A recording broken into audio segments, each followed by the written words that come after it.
Pernah belajar bab Ajaibul Qalbi dalam kitab Ihya Ulumuddin? Pernah? Pernah? Apa diterangkan di situ? Bahwa dalam hati manusia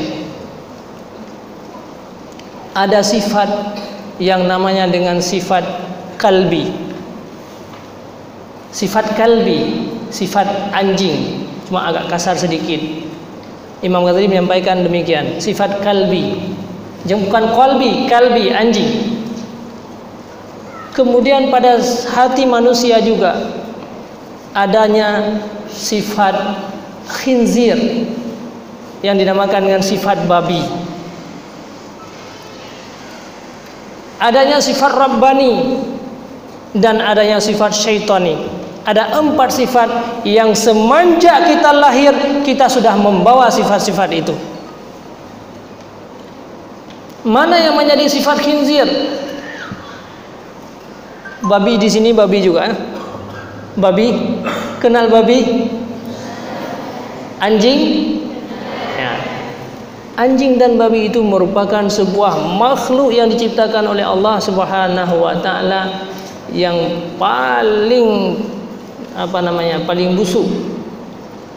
Sehingga dalam hukum Islam anjing dan babi itu termasuk najis mughalladah. Tidak cukup dengan sekali cuci, harus cuci 7 kali dan pakai tanah lagi. Ternyata itu merupakan binatang yang diciptakan Allah, aswa, binatang al-aswa, binatang yang sangat buruk. Kira-kira demikian. Pada manusia Imam Ghazali menisbahkan bahwa 2 sifat itu ada pada manusia. Mana menjadi sifat babi? Adalah sifat loba, tamak, serakah. Loba, tamak, serakah. Mana yang menjadi sifat loba, tamak dan serakah itu? Itulah sifat babi. Babi itu kalau dia mencari makan, rencananya ubi juga di sini, ya. Rencana dia makan buah ubi. Kalau dia tidak mendapatkan ubi, yang lain apapun dia akan mengambilnya. Itu sifat babi. Sifat tamak. Subhanallah. Pada manusia sudah memiliki sifat tersebut semenjak dia lahir. Karena kita manusia semenjak lahir kita sudah menjadi manusia konsumtif. Kita perlu makan, perlu pakaian. Kita belum mencari harta, tapi kita sudah membutuhkan untuk pengeluaran.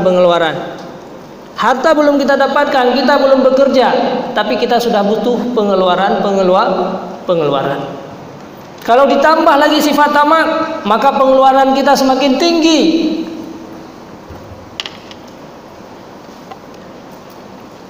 Maka pengeluaran itu semakin tinggi. Orang yang tamak dalam jabatan, maka dia terus-menerus dia memikirkan tentang jabatan-jabatannya. Kecuali yang dibolehkan kita tamak pada ilmu. Sehingga dengan sebabnya ada sifat tamak ini, timbullah kejahatan-kejahatan yang banyak. Timbullah kejahatan-kejahatan yang banyak. Padahal para sahabat-sahabat Rasulullah, kenapa mereka tentram dalam hidup mereka sementara mereka tidak begitu banyak harta yang seperti apa yang kita miliki hari ini? Karena mereka bisa meredam sifat babi yang ada dalam hati-hati mereka. Orang yang tidak bisa meredam babi yang ada dalam hatinya, maka dia terus-menerus tamak terhadap harta. Akhirnya, dikala dia tidak dapat harta itu, maka dia akan menjadi 2 manusia. Yang pertama, manusia peminta-minta untuk mencukupi kebutuhannya.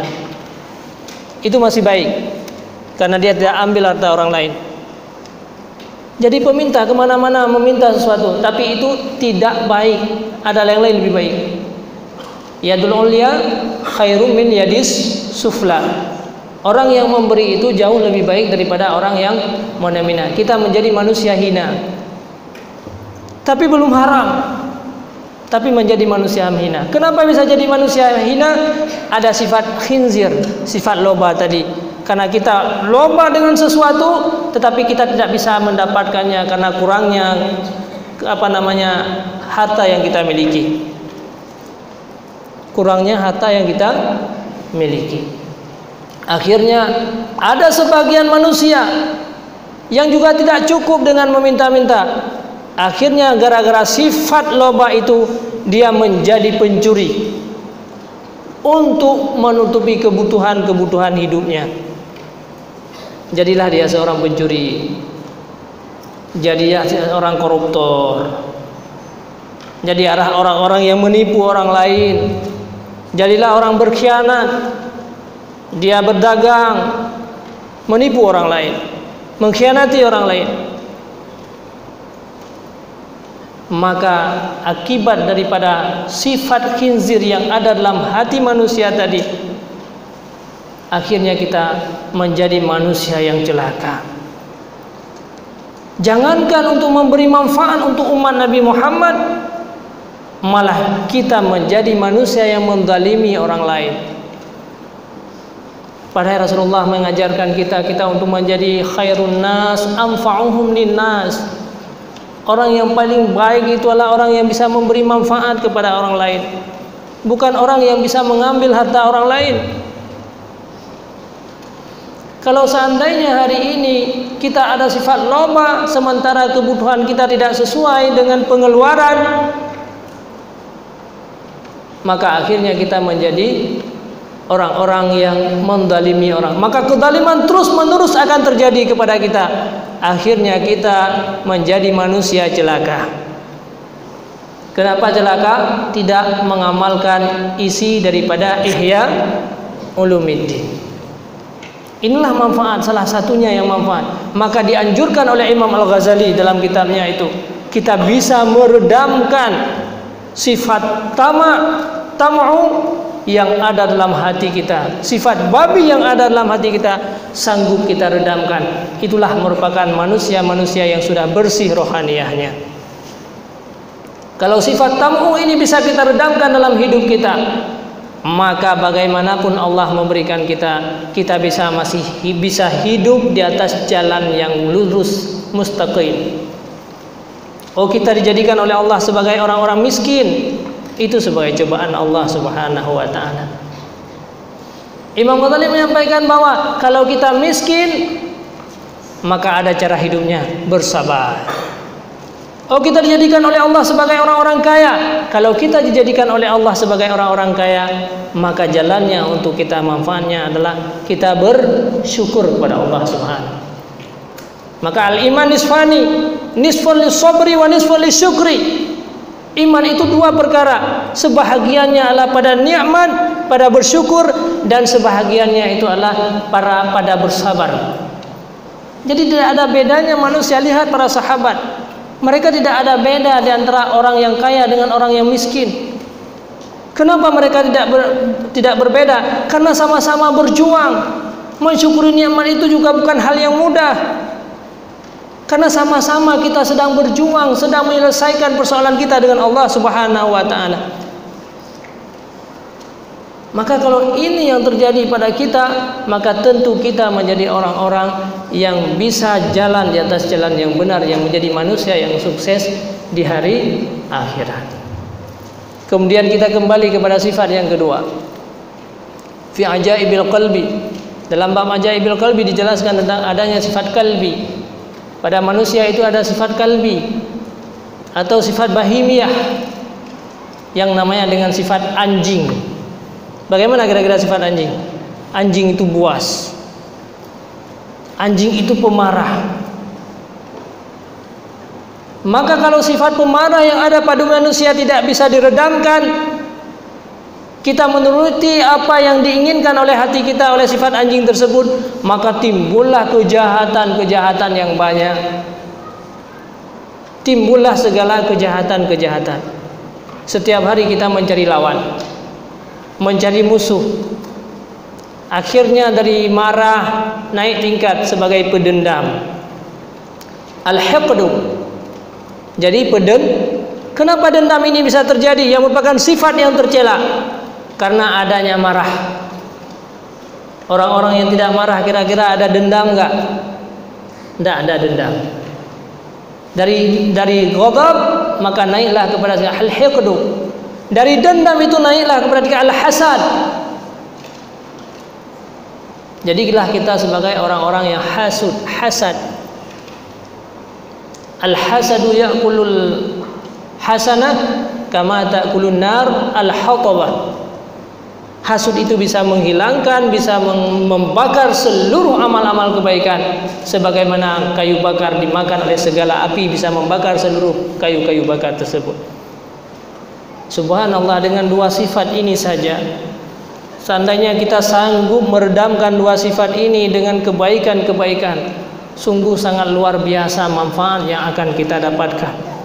Kita sungguh akan menjadi makhluk yang manusia yang paling mulia di sisi Allah, menjadi akhlakul karimah. Yang namanya manusia semuanya ada dendam, ada marah. Sehingga Imam Syafi'i berkata, "Man istaghdaba wa lam yaghdab fa huwa himarun." Orang-orang yang istaghdaba, ditalam untuk marah, wa lam yaghdab, dan tapi dia tidak marah, fa huwa himarun.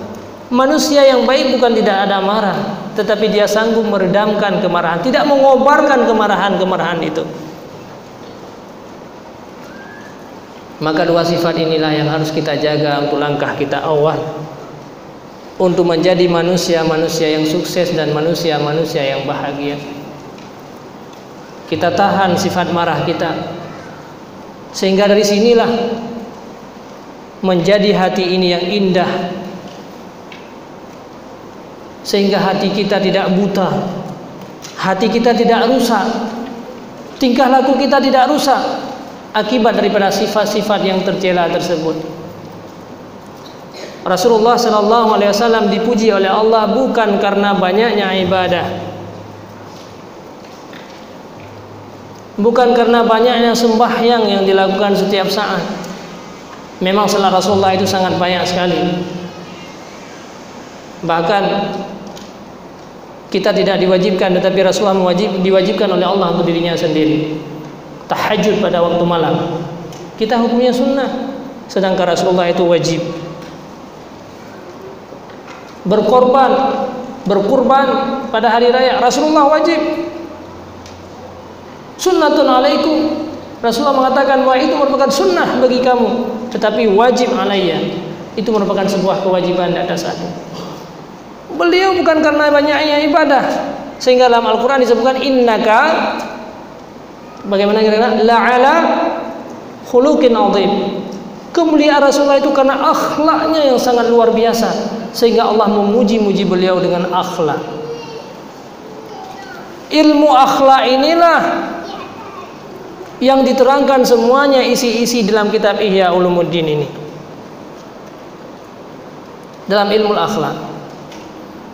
Bahkan hari ini ada di antara kita yang menganggap bahwa akhlak kafir itu lebih baik daripada akhlak orang Islam. Tapi kalau sama saya tidak boleh demikian. Kita tidak boleh menyampaikan bahwa akhlak kafir itu lebih baik, karena akhlak orang Islam itu didasari oleh iman, sedangkan kafir itu adalah bukan didasari oleh iman, tetapi dasar mereka adalah kebudayaan. Maka tidak ada yang lebih baik. Kalau karakter bolehlah kita katakan karakter kafir itu baik. Tapi kalau akhlak itu tidak boleh kita menisbahkan akhlak, kalau menurut saya itu kepada orang-orang kafir. Jangan kita menisbahkan akhlak itu kepada orang kafir, karena mereka tidak didasari oleh iman. Kalau dasarnya tidak bagus, tentu ujungnya juga tidak bagus. Siapa akhlak yang paling baik itu? Adalah umat Islam, karena akhlak kita didasari oleh dasarnya Islam. Maka setelah kita Islam, kemudian kita memperbaiki akhlak, maka inilah yang merupakan pujian-pujian yang sangat besar yang Allah berikan kepada kita. Makanya setelah kita menghilangkan sifat khinzir tadi, sifat loba, akhirnya kita menjadi sifat al-qanaah, memandang dengan Allah apa yang Allah berikan kepada kita. Kita tidak serakah, kita tidak tamak, maka tentu kita akan mudah dalam menjalani kehidupan ini. Orang-orang akan menyenangkan kita. Kita tidak ada mendalimi orang lain, dan dalam hidup kita tidak mengganggu orang lain. Kita padamkan kemarahan. Setelah kita memadamkan kemarahan, maka setiap manusia yang kita lihat tidak ada rasa benci dalam hati kita. Benci sama orang lain itu berat, menjadi beban bagi kita. Gara-gara benci sama orang lain kita nggak bisa tidur waktu malam. Setiap saat kita ingat, setiap kali berjumpa tidak rasa tenang dalam hati kita. Makanya hilangkan sifat marah dalam hati kita, sehingga kita merasa kasih sayang semuanya umat Nabi Muhammad. Kita sama dilahirkan di dunia ini yang tujuannya adalah untuk mencapai kebahagiaan di hari akhirat nanti. Maka tidak ada orang yang punya persoalan dalam hidup kita. Kita selalu melihat kebaikan-kebaikan mereka. Kenapa hari ini ada pertentangan, ada intimidasi, ada terjadi perkelahian, ada terjadi perbantahan antara satu dan lain? Dikarenakan kita hanya melihat kepada orang lain itu adalah keburukan. Setiap saat kita yang melihat muka-muka mereka dengan kejahatan-kejahatan, akhirnya tidak tumbuh dalam hati ini kasih sayang. Kenapa? Karena yang ada dalam hati kita adalah sifat anjing. Kita pemarah, sehingga selalu melihat keburukan orang lain untuk mencari mangsa dan mencari lawan. Tetapi kalau sifat ini kita redamkan, yang nampak dalam hati kita adalah kebaikan-kebaikan daripada orang lain. Kebaikan-kebaikan yang ada pada orang lain. Maka ini satu bab saja kalau kita buka kitab Ihya Ulumuddin, itu sudah cukup di dalam kita menjalani kehidupan ini untuk menjadi orang-orang yang sukses. Kemudian dalam kitab Ihya Ulumuddin ini juga Imam Al-Ghazali mengumpulkan, yaitu tentang masalah fikih dan tasawuf, antara syariat dengan at-tariqah. Karena beliau sendiri merupakan orang-orang yang ahli di bidang fikih. Beliau banyak mengarang kitab-kitab fikih Al-Wasit, Al-Basit. Sebelum beliau mendalami tentang ilmu tasawuf, beliau lebih duluan, yang pertama mereka belajar ilmu-ilmu syariah. Maka syariat ini tidak boleh tinggal. Tidak boleh kita melanjutkan ilmu tasawuf dengan tanpa syariah. Karena ilmu syariat ini merupakan ilmu dasar. Makanya dalam kitab Ihya Ulumuddin ada dijelaskan yang pertama apa? Masalah a'malul dhahirah. Itu pokok. Kemudian selesai daripada a'malul dhahirah, baru a'malul batinah. Mana yang menjadi amal dhahirah? Kalau pada sembahyang kita segala syarat-syaratnya, rukun-rukunnya, bagaimana syarat-syarat sembahyang yang sah, yang diakui oleh syarat, bagaimana cara bersucinya, bagaimana cara berwudunya. Kemudian baru dilanjutkan dengan a'malul batinah, bagaimana khusyuk kita dalam sembahyang, bagaimana kita adab-adab dengan Allah Subhanahu wa taala. A'malul batinah inilah yang tujuannya untuk menjaga syariah. Karena ilmu tasawuf itu adalah ibarat daripada pagar. Ilmu syariat itu adalah ibarat daripada tanaman. Ilmu tauhid itu ibarat daripada tanah. Kalau orang nggak ada tanah nggak bisa tanam, nggak bisa ada tanaman nggak tanpa tanah. Kalau sudah ada tanah tanpa ada pagar, maka tanaman itu akan dimakan oleh binatang-binatang yang banyak di luar. Apalagi binatang kita ini syaitan. Kalau binatang-binatang lain ini mudah untuk kita usir, tapi syaitan ini nggak mau dia. Sudah kita usir dia kembali lagi. Hawa nafsu. Mana yang menjadi binatang dalam hati kita? Yang pertama syaitan, yang kedua hawa nafsu. Syaitan insi dan syaitan jinsi. Teman-teman kita juga kadang-kadang bisa jadi syaitan. Inilah tujuannya kita ilmu tasawuf. Allah untuk menjaga supaya tanaman ibadah kita diterima oleh Allah Subhanahu wa taala. Ilmu untuk membersihkan hati. Makanya Imam Al-Ghazali setelah beliau hebat sekali dalam bidang fikih, tetapi beliau melihat masih ada hijab dia. masih ada kekurangan dalam hidupnya, tidak merasa puas dengan ilmu yang beliau miliki, padahal dia sudah alim bagian fikih. Sehingga ada kejadian diceritakan di dalam kitab Al-Bidayatul Hidayah, dalam kitab Murakil Ubudiyah. Imam Ghazali pada suatu hari beliau sholat. Dia sudah menjadi seorang ulama besar pada saat itu. Sudah menjadi seorang ulama besar. Dia punya adik namanya Al-Hamad. Kalau tidak saya Hamad. Dikala beliau sholat, dia tidak khusyuk. Ada satu persoalan haid tahu arti haid, datang bulan terhadap wanita. Ada persoalan haid yang belum selesai di dalam benak pikiran beliau. Adiknya ternyata lebih duluan alim bidang ilmu thariqah. Hamad itu lebih duluan alim dia. Sewaktu Imam Ghazali bangun dari rakaat yang pertama, dia teringat masalah haid tadi, ada masalah yang belum selesai. Akhirnya adiknya tahu, oh Imam Ghazali sedang tidak khusyuk, dia masih memikirkan tentang haid. Dia punya ilmu laduni. Hamad itu punya ilmu laduni. Akhirnya beliau paraklah salatnya dengan Imam Ghazali. Beliau salat sendiri. Orang-orang bertanya, kenapa adiknya Imam Ghazali sendiri tidak mau mengikuti Imam Al-Ghazali? Karena Imam Ghazali padahal dia ulama yang besar. Pada saat itu dia mampu ahli fikih, sehingga dia merasa malu di hadapan para teman-temannya, dan dilaporlah kejadian ini sama orang tuanya. Imam Ghazali bilang sama orang tuanya, wahai ibunda, Hamad tadi tidak mengikuti saya, dia parak di tengah-tengah sembahyang. Kenapa? Karena dia mempermalukan aku di hadapan orang-orang ramai. Orang lain semua ikut, tapi dia tidak ikut. Akhirnya ibunya tanya sama Hamad, Hamad, kenapa engkau tidak ikut tadi Imam Ghazali? Kenapa engkau parak?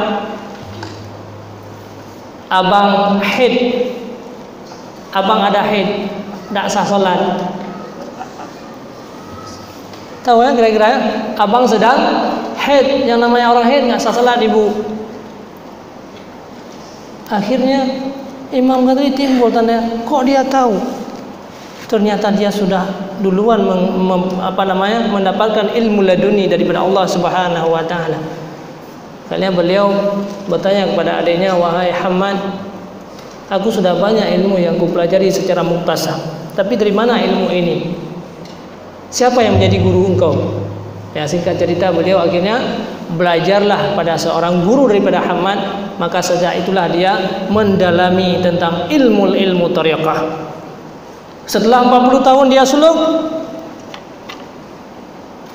beliau mendapatkan ilmu, punya kelezatan yang tersendiri. Masuk dalam tarikat 40 tahun, tapi masih ada hijab-hijabnya. Sampai dia tambah lagi 80 tahun. Oh, 80 hari, 40 hari, kemudian tambah lagi 40 hari. Juga belum puas dengan ilmu yang dia dapatkan, tambah lagi 40 hari, 120 hari. Kita ada yang suluk 120 hari? Ada pernah suluk? Pernah masuk tarikat? Tahu suluk? Masuk tarikat. Dalam tarikat Naqsyabandiyah itu ada yang namanya dengan suluk. Suluk itu adalah menempuh jalan untuk menuju akhirat. Setelah itulah baru Imam Ghazali mendapatkan ilmu yang luar biasa yang belum pernah beliau dapatkan semenjak yang belum beliau dapatkan di masa-masa beliau masih dalam berbimbang dengan ilmu syariat. Makanya Imam Ghazali itu ahli ilmu thariqah dan ahli ilmu syariat. Karena manusia ini diciptakan oleh Allah Subhanahu wa taala tidak semuanya sempurna. Bahkan kalau dua ilmu ini, Rasulullah SAW dari pertama sekali beliau memiliki dua ilmu tersebut. Rasulullah orang yang paling sempurna. Manusia yang paling sempurna adalah Rasulullah. Tetapi ilmu yang diambil oleh para sahabat itu berbeda antara satu dengan yang lain. Pernah dengar sejarah Huzaifah? Siapa Huzaifah itu? Sahabat Rasulullah. Huzaifah itu punya ilmu laduni, dia tahu isi hati orang lain. Kalau seandainya ini saya tahu isi hati ini anak-anak semuanya, adik-adik budak-budak ini, ya sangat-sangat luar biasa. Huzaifah itu tahu isi hati. Siapa manusia yang munafik, siapa manusia yang benar-benar manusia, siapa yang benar-benar beriman, tahu Huzaifah.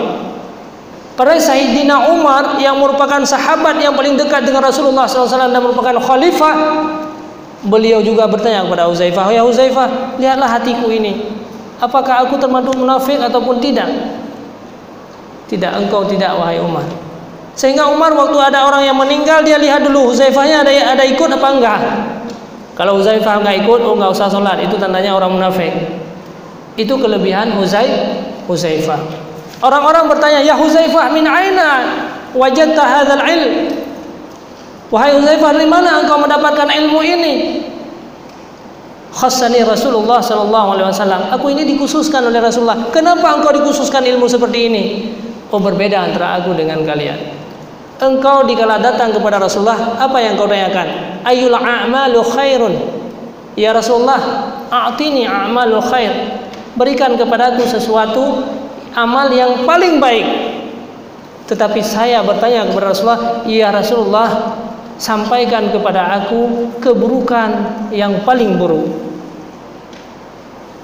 Perbuatan apa yang menjadikan perbuatan itu yang tidak baik? Makanya beliau mendapatkan ilmu seperti itu. Kenapa? Karena setelah dia tahu apa perbuatan yang tidak baik, tentu dia sudah meninggalkan itu merupakan sebuah kebaikan. Disinilah beda. Ada 3 sahabat yang datang kepada Rasulullah, sebahagiannya adalah bertanya tentang amal yang baik, tetapi Huzaifah bertanya amal yang buruk. Makanya Huzaifah mendapatkan ilmu kedua-duanya, ilmu laduni dan yaitu ilmu-ilmu yang tidak dimiliki oleh orang lain. Jadi kalau kita zaman sekarang ini jangan menunggu ilmu laduni itu. Makanya tidak ada pesantren-pesantren yang diajarkan, karena ilmu datangnya daripada Allah, nur. Allah itu sangat terikat dengan hati kita. Sehingga innallaha la yanzuru ila suwarikum walakinnallaha yanzuru ila qulubikum. Qalbun, para ulama menafsirkan arti qalbun itu adalah latifah rabbaniyah. Apa arti latifah rabbaniyah? Sebuah makhluk yang paling kecil yang dia berhubungan dengan Allah. Maka ilmu itu dari atas, dia dimasukkan dalam hati manusia. Makanya ilmu itu dari hati ke hati, dari hati guru kepada hati kita murid. Kita mau masukkan ilmu lewat mulut nggak bisa. Buka mulut untuk saya masukkan ilmu, nggak bisa. Dia ilmu itu dari hati ke hati. Kalau hati kita bersih, kita akan mendapatkan ilmu. Kalau hati kotor, maka ilmu itu tidak akan datang. Kalau datang hanya sesaat, dia akan balik lagi. Ilmu itu daripada Allah Subhanahu wa taala, diberikan cahaya dalam hati manusia. Maka ada satu kelompok dia terus membersihkan hati dalam hidupnya, akhirnya dia dapat ilmu. Itu namanya ilmu laduni. Ada sebagian manusia dia berusaha terus untuk mendapatkan ilmu, belajar, berusaha, akhirnya juga ilmu dia dapat daripada Allah Subhanahu wa taala. Akan tetapi pesantren-pesantren kita di sana itu tidak diajarkan ilmu laduni. Karena banyak manusia yang menempuh ilmu laduni tetapi dia terhambat. Ya. Tetapi dia terhambat pada ilmu laduni tersebut. Makanya banyak di antara ulama-ulama kita yang mengajarkan yang pertama kepada para santri-santri itu adalah ilmu syariah. Belajar ilmu syariah, harus mendalam ilmu syariahnya lah, baru kita bisa mengambil beralih kepada ilmu thariqah. Para ulama, saya sering mendengar guru-guru saya berkata, kun fil fiqhi muhaqqaqa wa fil fununi musyarika. Engkau harus dalam bidang fikih itu tahqiq, benar-benar memahami fikih, karena itu merupakan persoalan umat. Makanya kita dalam mengajar Ihya Ulumuddin nanti jangan terus mengajarkan ilmu laduni, karena dalam Ihya itu sangat lengkap. Maka ajarkanlah ilmu-ilmu zahir dulu. Setelah ilmu zahir mantap, baru kita beralih kepada ilmu thariqah yang akan menjaga tanaman-tanaman kita. Jadi yang pertama sekali ilmu syariah, kemudian baru kita beralih kepada ilmu thariqah. Masuk dalam suluk, kita masuk dalam thariqah, Tariqah Ahadiyah, Tariqah Naqsyabandiyah, Tariqah Syaziliyah, Tariqah Qadiriyah, Tariqah Surawardiyah, terserahlah tariqah-tariqah yang kita amalkan. Semua tariqah-tariqah itulah merupakan jalan kita untuk bisa menyelamatkan amal-amal yang kita kerjakan selama ini. Makanya kita harus memahami fikih dulu, karena ini merupakan persoalan di masa yang lalu, mungkin hari ini yang lain lagi persoalannya. Makanya kalau kita tidak belajar ilmu syariah, langsung kepada ilmu tasawuf, kadang-kadang bisa salah kita. Kalau diumpamakan oleh ulama itu pohon kelapa. Pernah lihat kelapa? Kelapa juga di sini ya. Dia ada kulit luar, ada patoknya, patok. Ada kulit luar, ada patoknya, baru isinya. Dari ilmu syariah itu bagaikan patok kelapa. Kita harus buka patoknya dulu, baru mendapatkan isi daripada kelapa. Dari isi itulah bisa kita membuat virgin dan sebagainya. Jadi harus untuk sampai kita kepada tingkat yang paling tinggi itu harus melalui syariah. Maka kalau budak-budak kami di sana, nggak boleh dia masuk tarikat kalau masih kecil. Nanti dia akan lalai. Lagi-lagi belajar sudah la ilaha illallah, la ilaha. Orang sudah menyampaikan ilmu, nggak boleh. Lagi-lagi orang melampaikan ilmu, dia sudah tawajuh, tidak boleh. Akhirnya dia nggak dapat ilmu. Apa juga budak-budak kami harus tahqiq dulu bidang agama, bidang fikihnya, bidang syariahnya, kemudian baru masuk ke dalam ilmu tariqah.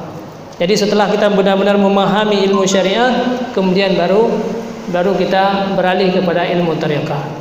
Maka di sana kita mengamalkan ilmu-ilmu syariah ini ataupun masuk dalam tariqah itu biasanya pada bulan Ramadan. Karena bulan Ramadan di sana utlah, kita libur.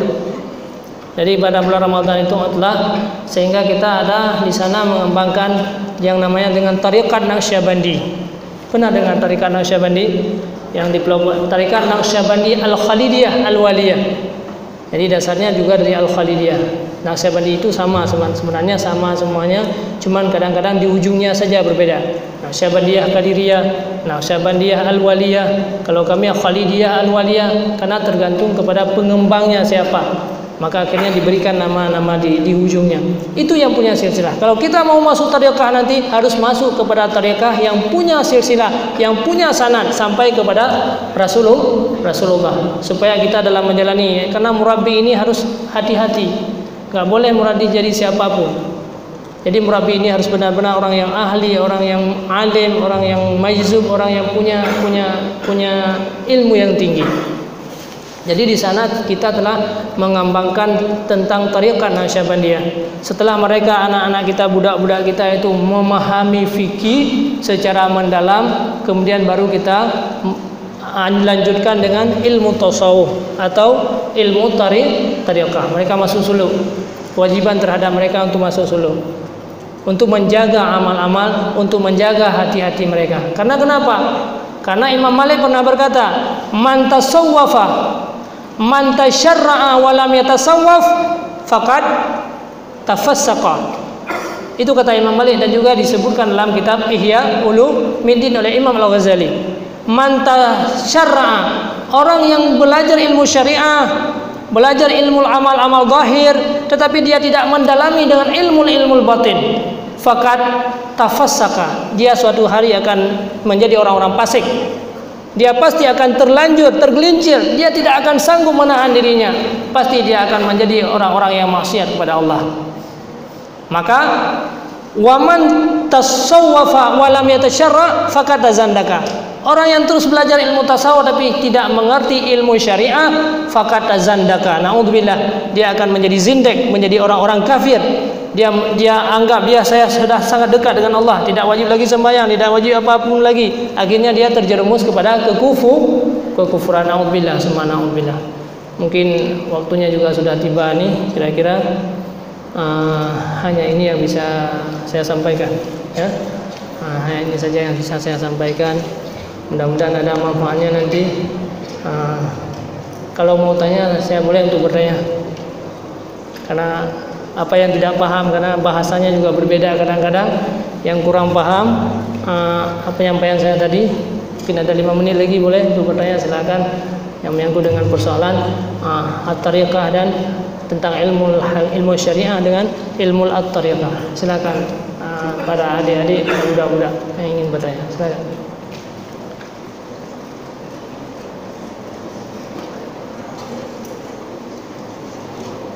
Tidak ada.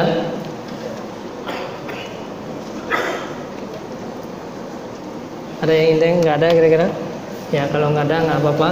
Mudah-mudahan apa yang saya sampaikan ini bermanfaat untuk kita dan untuk saya sendiri. Apa yang saya sampaikan mungkin masih banyak sekali kekurangan, maklumlah. Ar-Fakir juga masih belajar kita Ihya Ulumuddin sama guru saya.